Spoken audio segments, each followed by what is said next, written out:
Record. Awesome. Thank you for being here today. My name is Christopher Clark, and I am the Engagement and Outreach Librarian here at SUU. And today we are having kind of a panel discussion on information wellness, so some resources and things that you can keep in mind in terms of maintaining good like physical and mental well-being, and how this relates to kind of information literacy and library resources and things like that. So it's going to take the form of kind of an informal discussion between myself and Jessie Myemir from Health and Wellness, and Anne Diekema, who is one of our awesome librarians here at SUU. So why don't we begin? I've introduced myself, so why don't we start with you, Jessie, if you just want to introduce yourself and let folks know what it is you do on campus.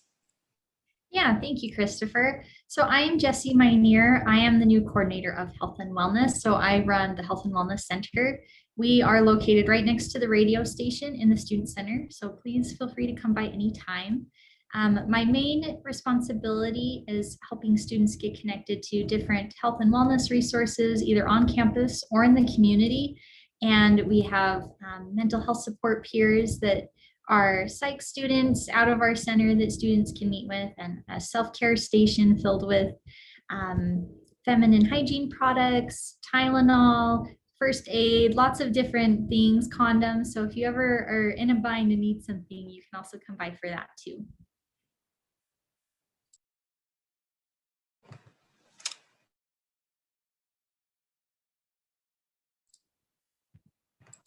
Awesome. And Anne, if you want to go ahead and introduce yourself as well. Yeah, so my name is Anne Diekema. I'm the department chair and instruction librarian at the Shared Library here at SUU.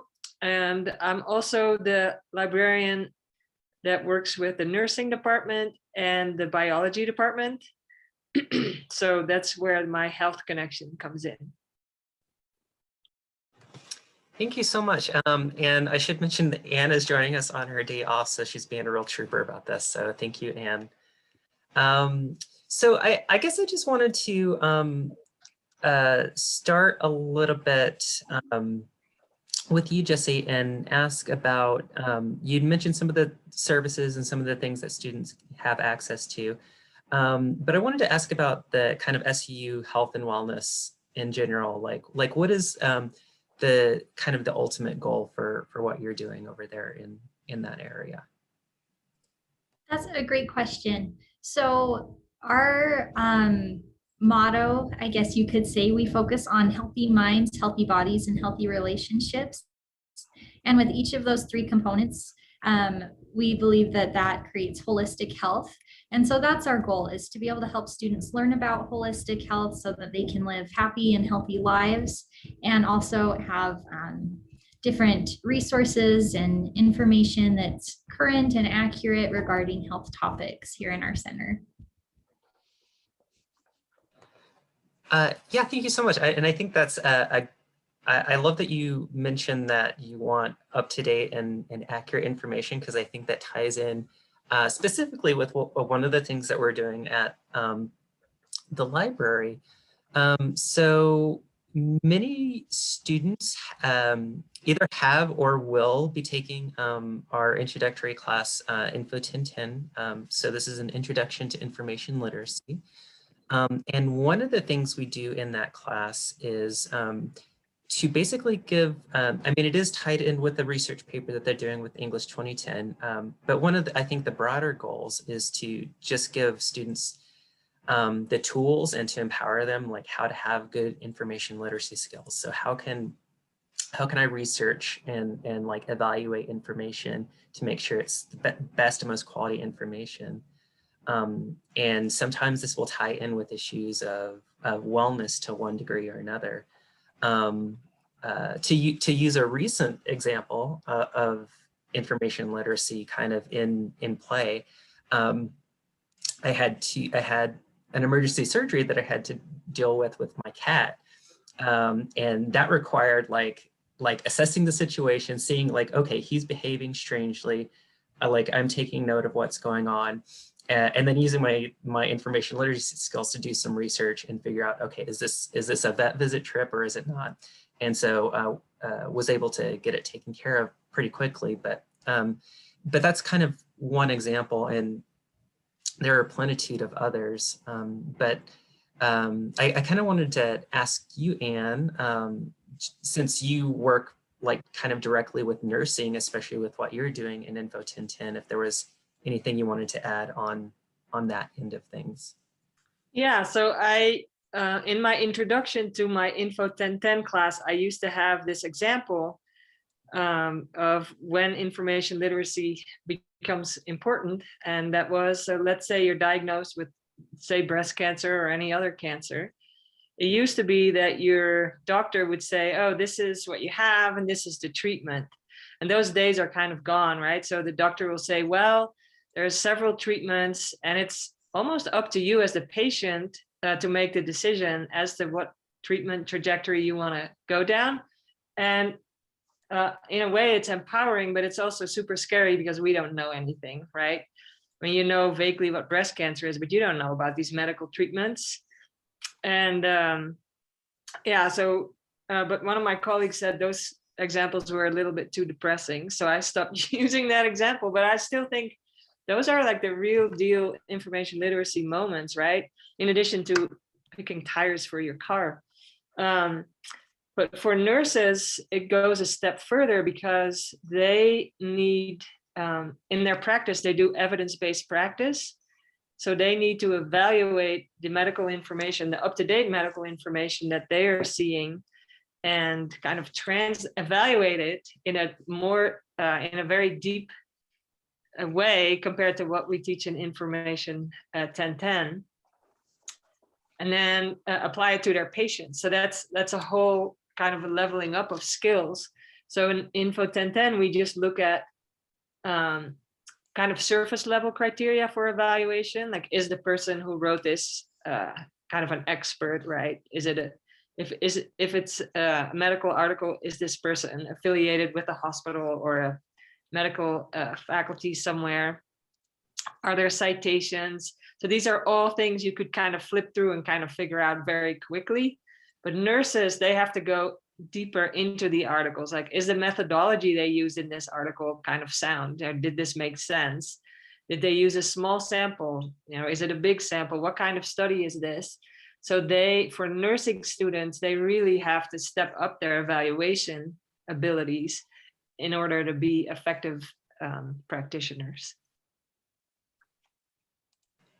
Yeah, thank you. And I think that's a really good point, especially in because I think sometimes the understanding that students come in with is like it gets so focused on that research paper aspect that sometimes you can forget like the broader applications, like specifically what you're doing in nursing and whatnot. So I think that covers pretty well like some examples of how this can apply in terms of when you're dealing with issues of physical wellness, in terms of like nursing, like whether it's diagnostic or what have you, and some other examples, and we'll probably return to that later. But Jesse, you had mentioned two other components. You mentioned healthy minds and healthy relationships as like key components of kind of the initiative here at SCU. So do you want to kind of expand on that a little bit? Like, what is that? How does that manifest when you talk about healthy minds and healthy relationships? Yeah, so healthy minds and healthy relationships are so intertwined as well. So it's hard not to overlap, but they are both such important aspects to health. And it's kind of interesting with Southern Utah University, we actually, and as you know, every university has different strengths and weaknesses, but one of our weaknesses, especially currently, is the status of mental health. And so that's been a really, really important and commonly discussed topic throughout our different like coalitions and things, because mental health has been such a need and it's increasing. And so we really try and offer lots of different resources on that. We've partnered with our CAPS department, our counseling and psychological services, and they help us to have some mental health support peers. We currently have 3, and I talked a little bit about them earlier, but they are trained by our CAPS department, and they're all seniors who are psychology students. And they usually are wanting to go into the field of therapy or counseling of some sort.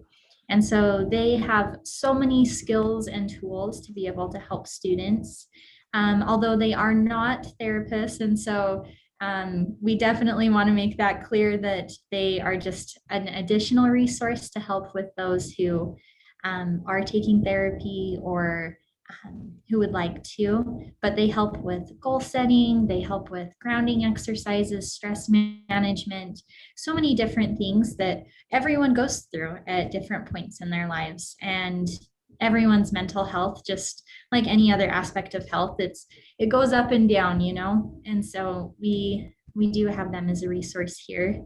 And they also can help with relationship building too. Especially during the pandemic, it's been very hard for students to connect. And so our peers are a great resource in connecting either to someone specifically like a peer, or helping them get connected to different clubs or organizations, and kind of being a little more creative on how to connect with COVID.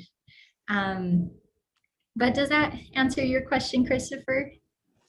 Yeah, it absolutely does. And there were a couple of things you mentioned that that were particularly interesting.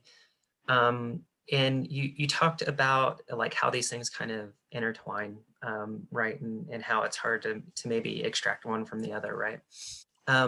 And that's actually one of the reasons I thought it would be helpful to have a conversation like this between you know, the health and wellness coordinator and the library, in terms of like, you know, how we can each address like certain issues in different ways. And you'd mentioned, the other thing you'd mentioned was how you are applying what you, like the resources you have at the center in terms of how we're relating during COVID. And I think this is a really big issue across campus. You know, especially with things like Zoom, you know, burnout and, you know, having difficulty engaging and maybe maintaining that sense of engagement that maybe came a little bit easier when things were you know, more in person, you know, across the board and things like that. And as a librarian, one of the things that interests me is how this relates to the bigger question of how we relate to information. Because especially if you're somebody in my generation or older, where you remember a time before the internet, right? And where most information was coming, you know, from, you know, maybe literally your public library where you're checking out books, encyclopedias, things like that. And the way that we access information and engage with it has changed so much, and also how we engage with other people online. And so this is something that's been kind of on my mind this semester, especially as we do so much through Zoom. And one thing that kind of relates to mental health and relationships and so on is because there is so much information online, sometimes it can be a source of anxiety, and sometimes it can be difficult to kind of parse through things, right? And you're having to navigate things like fake news and, you know, how do I know what I know is true, and these sorts of things. And that can be a source of, I think, a lot of anxiety and a lot of uncertainty and a lot of maybe even arguments between families and disinformation and stuff. And so one of the things that we have started in the past few years, and I forget, I don't know if was it 2 years ago, Anne, that we started Info 3000? It all kind of blurs together. But this is a class that is primarily engaged with the idea of how do we encounter information, and how do we know how to evaluate it? How can we become better digital citizens and navigate fake news? And so I kind of wanted to toss toss the ball to you, Anne, and ask you a little bit more about Info 3000, especially since you have kind of spearheaded this whole project in collaboration with a lot of librarians. Maybe kind of tying that in with this topic and where you see Info 3000 fitting in with the idea of mental well-being or social well-being. So, so Info 3000 has a lot of different topics, but it has a few topics that I think directly apply to the healthy, what was it? Healthy relationships, healthy bodies, and that sort of thing. And that is how others are manipulating us through information. And I was looking up some statistics last night to prepare for this panel. And the Pew Research Center has found a really pretty clear correlation between smartphone use among young folks and levels of anxiety and depression. And yeah, so, and in Info 3000, I think we make people more aware of how people are almost weaponizing our own backgrounds against us, right? So they know who we are online, they follow us, they mine all our data, they know what we click on, they know our interests, and they feed that stuff back to us. Only that stuff. So, yeah, so for example, last night I was on Instagram and then I just kept going and suddenly it's 2 hours later, right? 2 hours past my bedtime. So that's not healthy. But the younger folks who were saying what the negative effects were for them. So this is I forget what the age group is, but it's probably like 18 to 29, something like that. And they said the negative effects were like bullying and rumor spreading. It harms the relationship through the lack of personal contact, which we've all very much felt during and are still feeling during COVID. Unrealistic views of others' lives. Like you see all these people doing this cool stuff, because very few people, I only have one friend who posts stuff where things are not going well at all, right? Most people are just like, oh, I'm on this beautiful hike. Isn't Utah great? It's lovely. And the distraction, that's my problem mostly, and peer pressure. And some people actually say it causes them mental health issues, and it's just a lot of drama online. And they make it addictive. So you kind of need to be online to connect to other people, and then they feed you these small, cute little videos. So you keep going back to it and you get likes and things like that. So I think Info 3000 helps students, among other things, to be more aware of what is happening behind the scenes. It's not just a free program that's there to help you and make you feel better. It's all, it has a deeper purpose, and that is to make other people rich and to show you the right ads. Yeah, that's a great point, Anne. And I think you mentioned how things like that can be weaponized, and I think I think part of that comes through kind of atomization, right? Like the more we can, I think there's a certain institutional incentive to making us feel like kind of like isolated individuals, because then it becomes harder to kind of build those communities and build those relationships that make you stronger and that make the community stronger, and that can kind of be more of a force for good for the community and less easy to control, I guess. So I think those are some great points that you brought up. I do want to mention that if you are joining us, we are recording, so this video will be posted later. But if you're with us now and you have questions, please feel free to put them in the chat. There was one asked already about whether concurrent enrollment can use the services provided by Health and Wellness, and yes, you can, as Jesse mentioned. So if you're watching this and not able to see the chat, I just want to make sure that question was answered. But please feel free to pop those in. And if you feel like joining in on the conversation, you are more than welcome to. So Jesse, I wanted to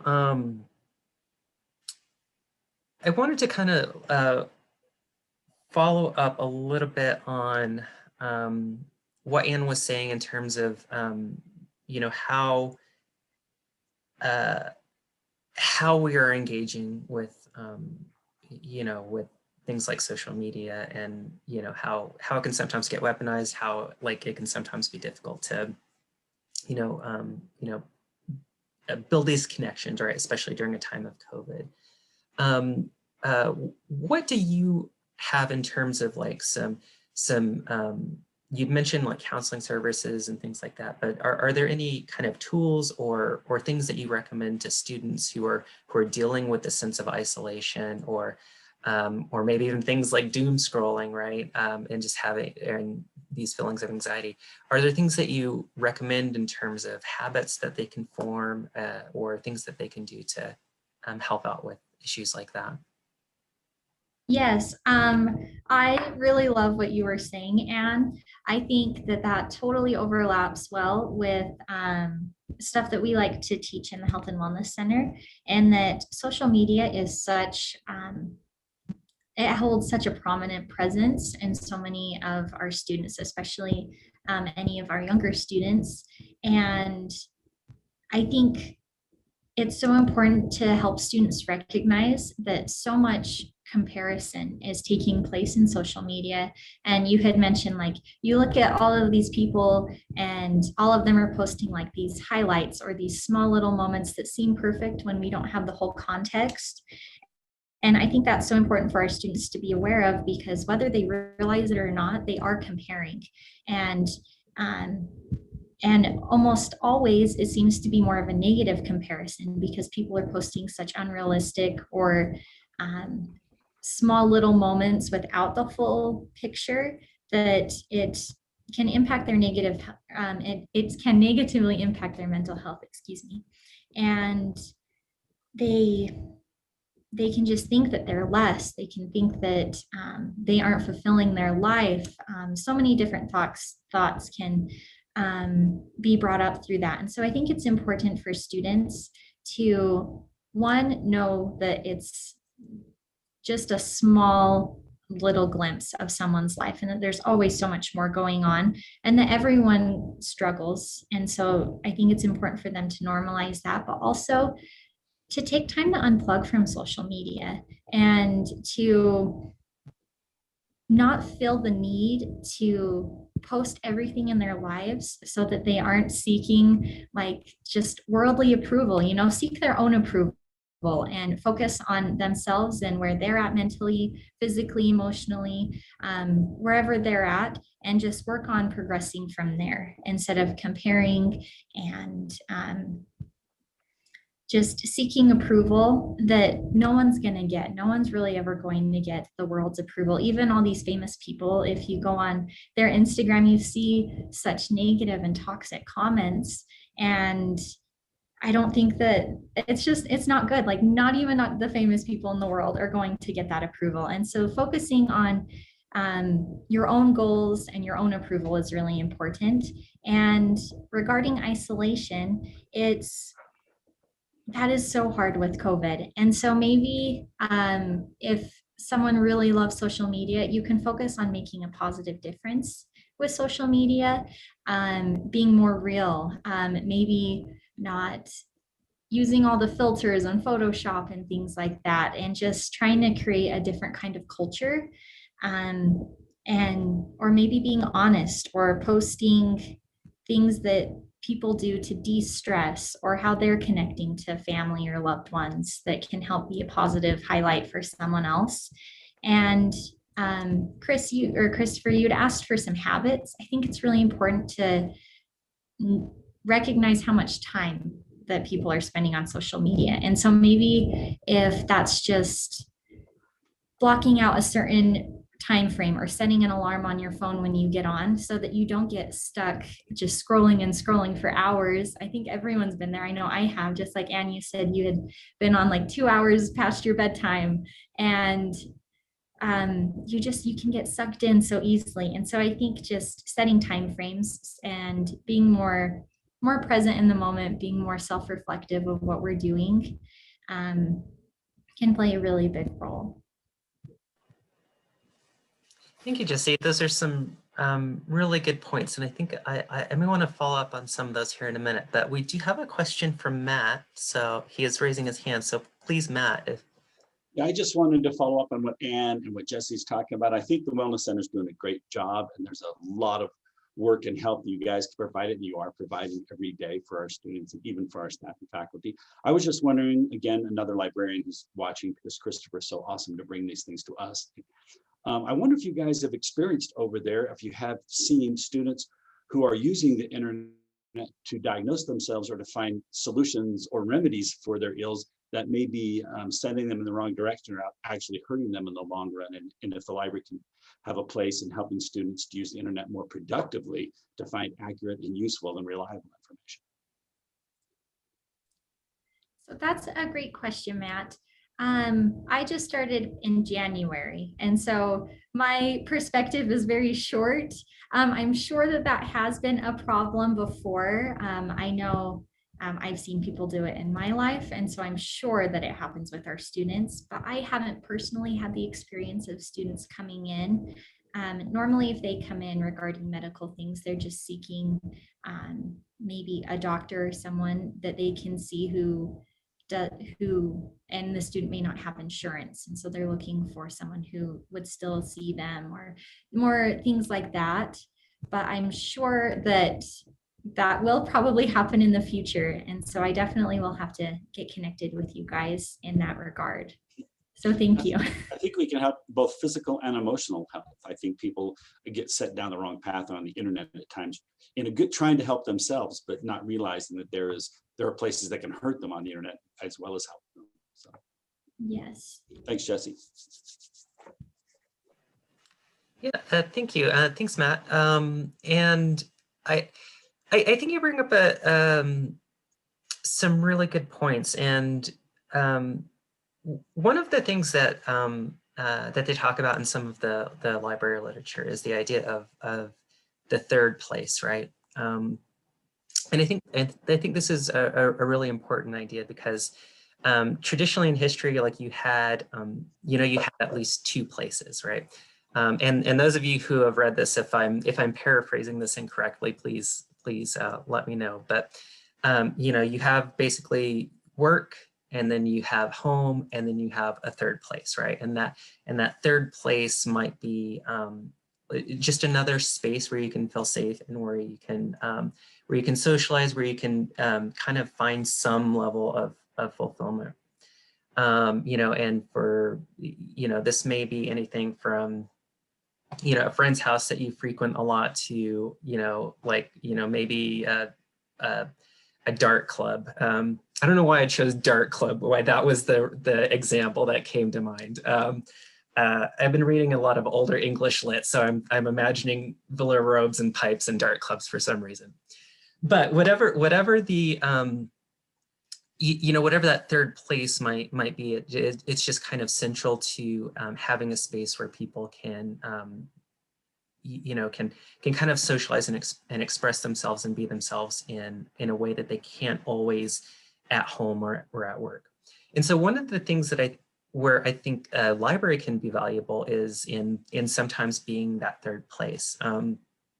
And just speaking from experience in terms of seeing students, especially when I used to work nights in circulations years ago, that it was always packed with students, and you'd have a lot of students who were studying, but there was a lot of socializing going on, right? Whether it's at the tables or in the study rooms, or sometimes they'd have games out. So there are all these kind of activities going. So I think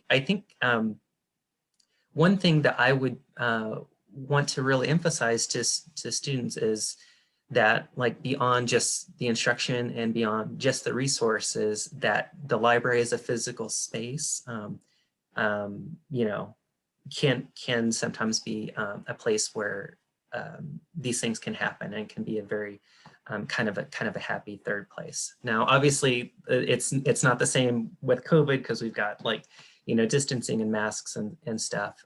But just thinking generally, and also looking ahead to the future, that's one thing that's kind of very much on my mind in terms of, again, as you mentioned, being able to unplug sometimes and limit screen time a little bit more, and kind of develop more direct relationships with people, and also be more mindful. This is a big thing that one of our colleagues, Kitty Engler, talks a lot about, especially related to photography, is just being present and mindful, and knowing how to be aware of your surroundings and be in the moment, and not feel the constant compulsion to check a tweet or to post something on Instagram, and so on.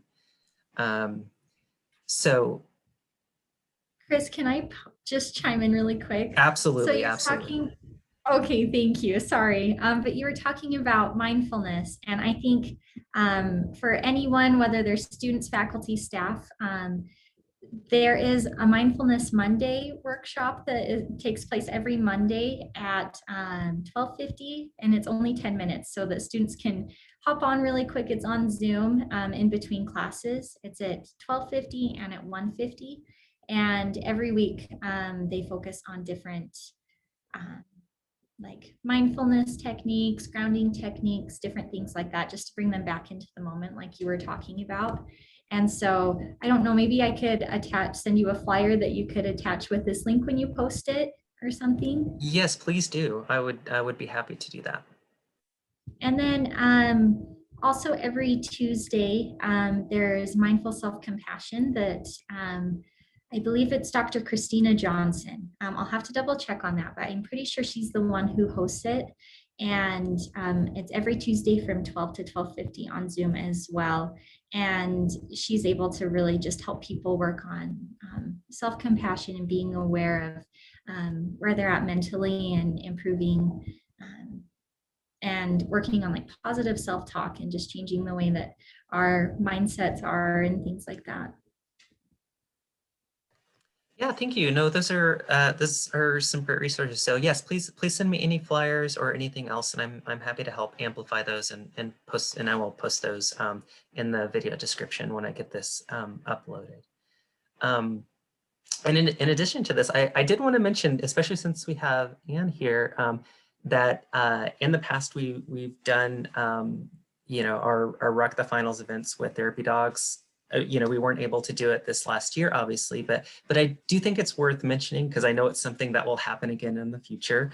And yes, and it looks like Anne is pointing us towards Mavis the library dog.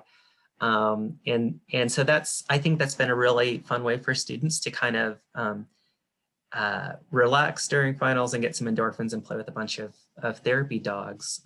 So Anne, was there anything you wanted to mention about that? Because I know you've been such a driving force behind it for even before I was in this position. Yes, so I actually was on the phone to the organization that licenses us, anyway, the Intermountain Therapy Animals. They're out of Salt Lake, and they keep track of all the latest corona research, and there is zero evidence that corona transfers from hands to fur and then from fur to somebody else. So that's good news for the therapy movement, dog therapy and cat therapy, whatever, animal therapy.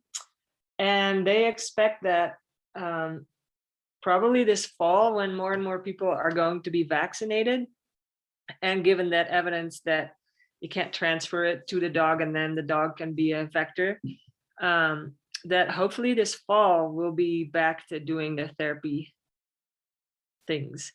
Unfortunately, Mavis needs to be recertified every 2 years.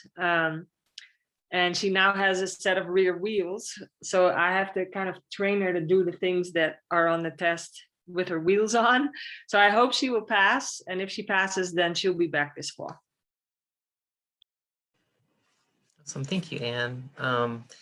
Yeah, so that's just, kind of like one example of what I was talking about in terms of like the library is kind of a third place. So one thing I wanted to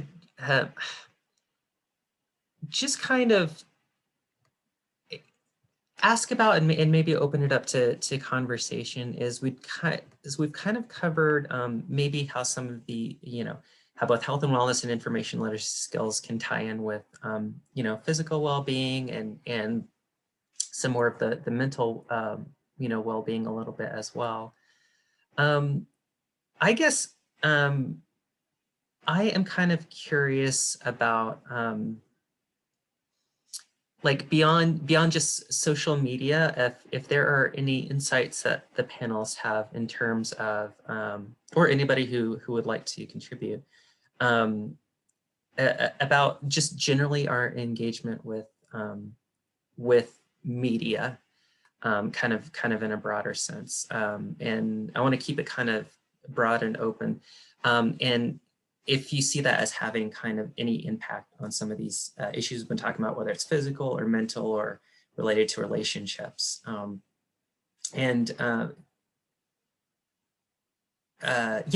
actually, I don't want to over explain it. Like, let me just kind of open it up with that, and then we'll see where it goes from there. I think, go ahead. Anne. No, you go ahead, Jessie. Okay, so I hope this is the direction that you're kind of taking this, Christopher, but I hopefully I'm not steering us too far off. But with media in general, I feel like, especially regarding relationships, there's a lot of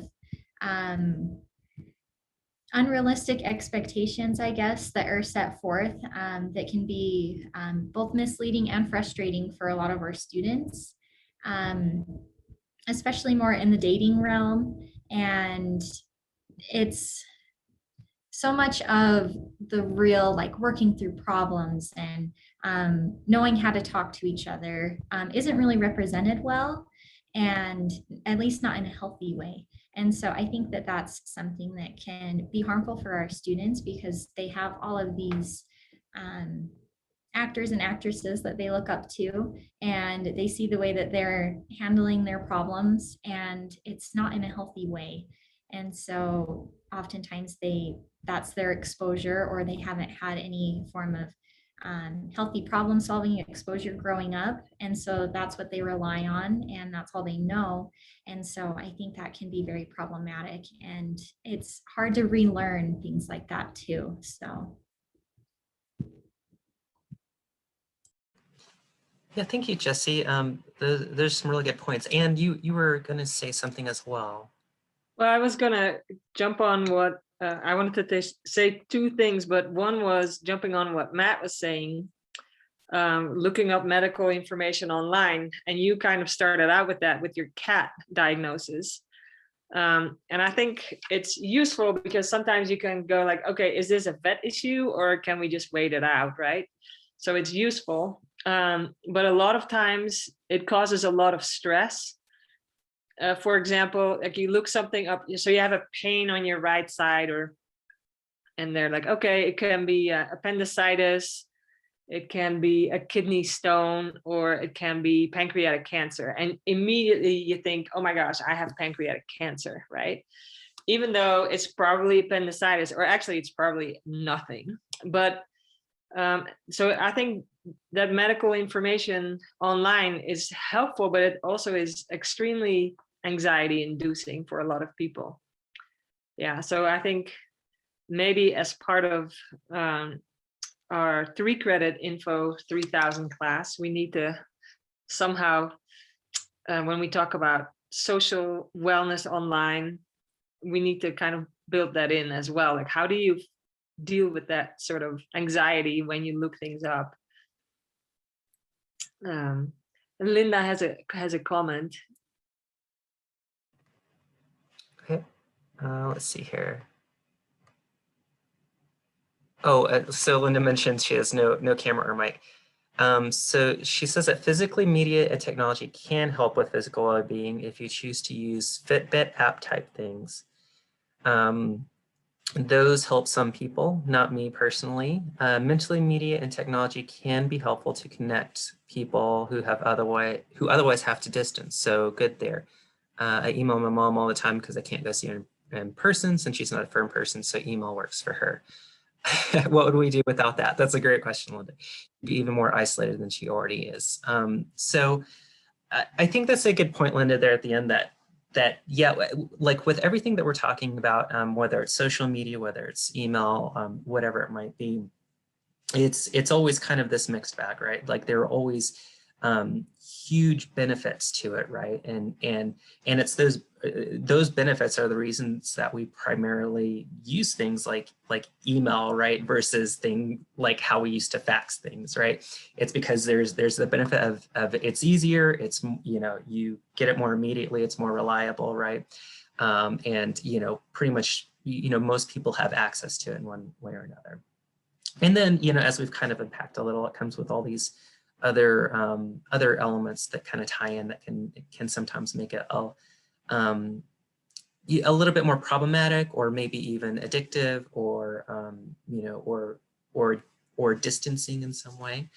But I think because we're all you know, we're all those kind of people, we can kind of hold both of those thoughts at the same time. And the idea is, I think, at least what I'm hearing, is to just try and help students find that balance, and to help ourselves kind of find that balance in navigating and using it for the benefits that it has, while trying to avoid some of the pitfalls. I want to try and tie in like two of the things that you said, Jesse and Anne, because Jesse, you had mentioned like how problematic media can be in terms of how it's modeling behavior for students. And I think that's a good point, because you had mentioned something like dating, which is one of those areas of our life where we don't, like most of our behaviors, we probably see adults or like our parents, right, doing it, but there are some things that come to us primarily through media. I can't speak for everyone. I never once saw my parents date, would have no idea what it was.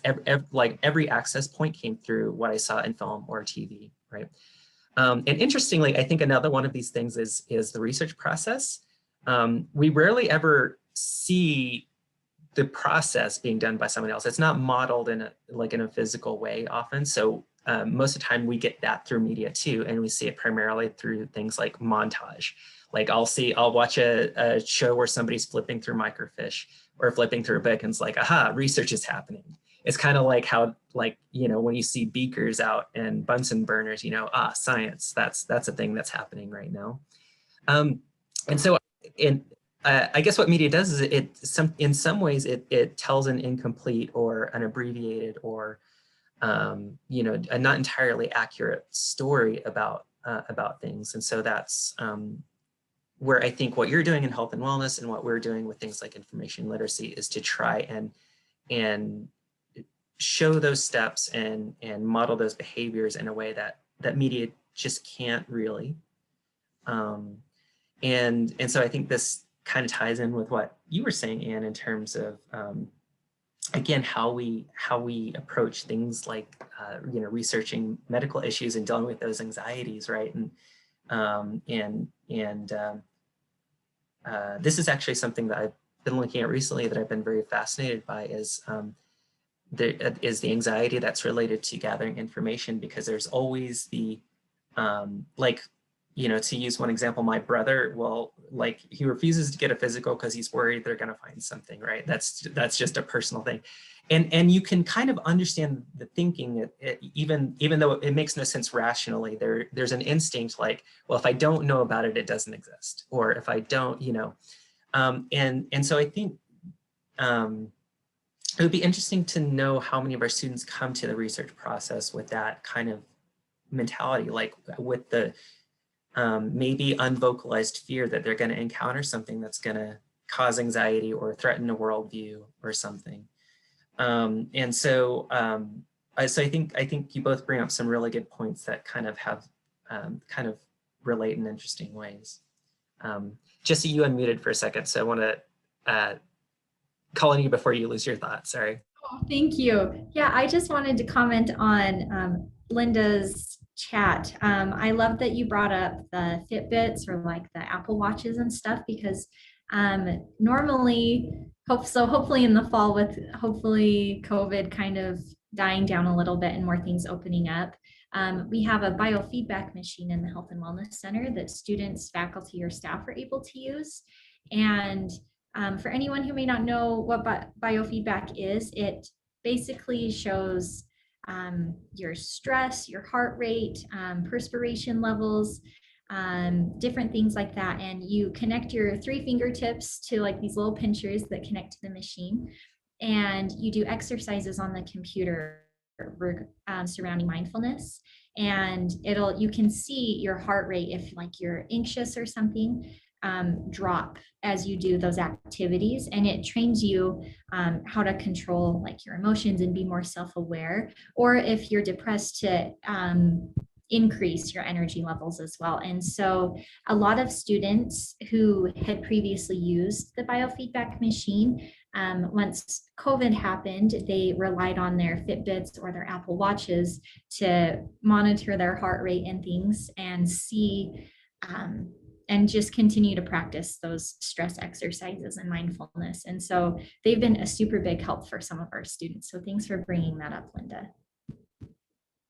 And this relates back to your brother, Christopher, because having all that data also can increase anxiety again. So one of my favorite radio hosts, Doug Fabrizio, he presents Radio West. If you've never listened to it, it's amazing. But he was reading about sleep research. So a lot of these watches, mine also tells you like your sleep, how well you slept. And when you think about it, it's like, why the heck do I need to have a watch with data that tells me how well I slept? Either I get up and I feel good, or I feel tired. And if I feel tired when I get up, I probably didn't sleep well. But he was getting super anxious about not getting enough sleep, because there's research that you need a minimum of so many hours, and then you need so many, within that block, you need so many hours of deep sleep, and et cetera, et cetera. And it took him, and then he started to get insomnia. So anyway, this information, yeah, I love that idea, Christopher. It can really produce a lot of anxiety, because it brings things to the fore that you never even thought about. You know, like, oh, I slept 7 hours, but only 1.5 hours were deep sleep. Is that good or bad? You know, and then you start worrying about it, and you should just sleep and go to bed and not worry about it. Yeah, and I think that's interesting, because it ties in with the idea of mindfulness, right? Like you mentioned, just being in touch with your body. Like, do I feel good after I wake up or not? Instead of like, I just have like this kind of unanchored data point. And so I think that's actually like one of the really valuable things we do with our classes and just the library in general, is just showing students how to take these data points and just have this wealth of data, and like how do we turn that into information, right? Like, how do we evaluate it and contextualize it to make it like something meaningful, instead of just like this random, these random points that feel disconnected or maybe causing anxiety. So I think that's where a lot of like kind of the empowerment can come through in those. We're approaching 10 minutes to the hour. So I usually treat these in the same way I do class. So I want to be mindful of everyone's time. So in the last few minutes, I wanted to open it up to questions that people may have, and also to the panelists, if there are things that were not asked or not addressed that you felt were important that you wanted to bring up.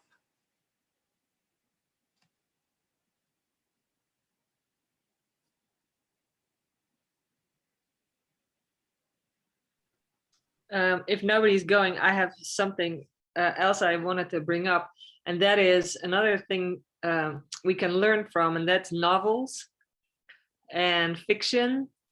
And I haven't read this book yet, but it's I read a review of it in High Country News, which is a magazine that I read, and it's called Aphasia, a novel by Mauro Javier Cardenas.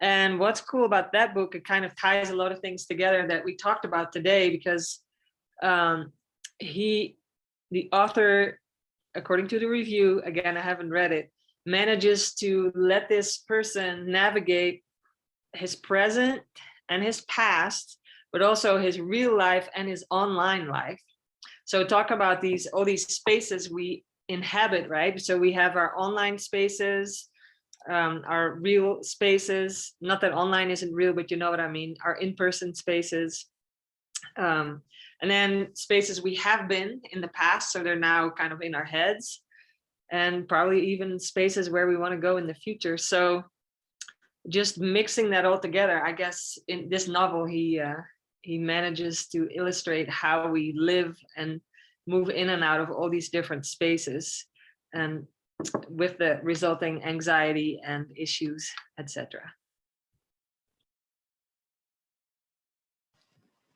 That's a great point, and I'm so glad you brought up novels and stories, because that is totally speaking my language. Like, I think stories are so important in terms of communicating ideas to people in a way that feels more kind of specific and relatable sometimes than than always just reading a news article or something, right? Matt, did you have a question? I noticed that you turned on your camera, so I just want to make sure. Okay. I've just had a lot going back and forth here, but if we were closing, I wanted to, be a part of the closing in pseudo real life with my face. We're happy to have you as part of the closing ceremony, Matt. So Jesse, was there anything else that you wanted to mention about health and wellness? You'd mentioned some resources and some stuff, and I will link those in the video description and the flyers and whatnot. But anything else that maybe we didn't get a chance to cover that you would like to highlight? Yes, we have so many more resources. Like, if I just listed all of the resources we have regarding different health topics, I would have filled like this whole thing. And so for anyone who's watching this, if you have any questions, or if there's a resource that maybe we didn't mention, or you just have a need that you feel like isn't being met, please come by, and if we don't have it here, we'll get you connected to someone who does. And so please come by anytime. We have a really calm and relaxing office, and everyone's welcome. So thank you so much, Jesse. And I will add to that for those who may be watching who may not be familiar with it. I hope you are already, but just in case you're not, we do have our questions desk, which right now is on Zoom, and you can access from our library homepage, library.scu.edu. You'll see the Zoom link, and you just click on it